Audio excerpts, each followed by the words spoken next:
এটা আজকে বৃহস্পতিবারের জ্যাম। বৃহস্পতিবার রাত 11:40।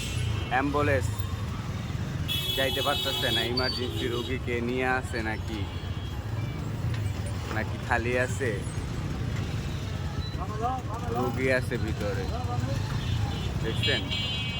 তারপরে বেরোতে পারতেছে না। আর এই বড় বড় ট্রাকগুলো এখনই ঘুরাইতেছে, বুঝছেন? এখনই ট্রাকগুলো ঢুকাইতেছে। এটা একদম আজকে বৃহস্পতিবার 11:40। বাস তো আছে, একটা বাসও আছে, দেখছেন?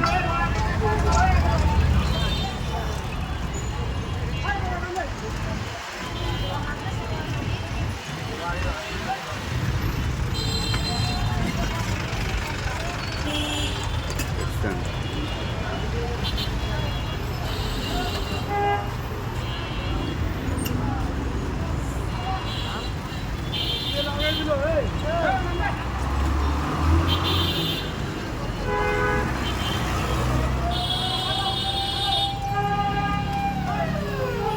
আরেকটা ভিতরে কি, এটা কিসের গাড়ি? এটা একটা লাশবাহী গাড়ি, দেখছেন অবস্থা?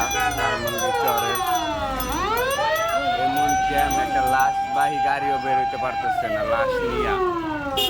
আপনারা এটা অবশ্যই একটা ব্যবস্থা করেন। চরের যারা পাওয়ারওয়ালা লোক আছেন, যারা চরের নিয়ে ভাবতেছেন চরটা আরও সুন্দর হইব, মানুষ চলতে পারবো ভালোভাবে, সেটা অবশ্যই করবেন। দেখছেন অবস্থা? অনেক জ্যাম, অনেক জ্যাম। এখান থেকে বেরোতে মনে করেন একটা রুগী মারা যাবে। অনেক জ্যাম। 1 ঘন্টা 1.5 ঘন্টা যদি এই রাস্তার ভিতরে পড়ে থাকে তাহলে কীভাবে হইব বলেন?